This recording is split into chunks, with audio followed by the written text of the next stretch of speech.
Good day everyone, this is Hams Christian Pahoyo and today we're going to talk about soap.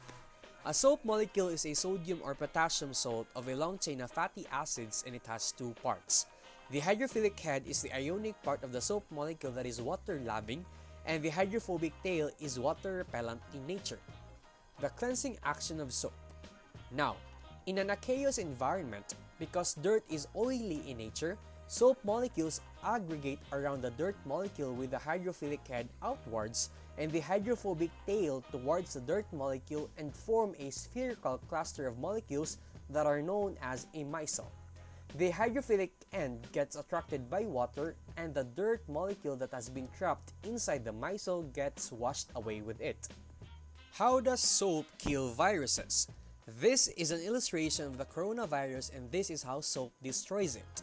The hydrophobic side of the soap molecule burrows its way into the virus's fat and protein shell.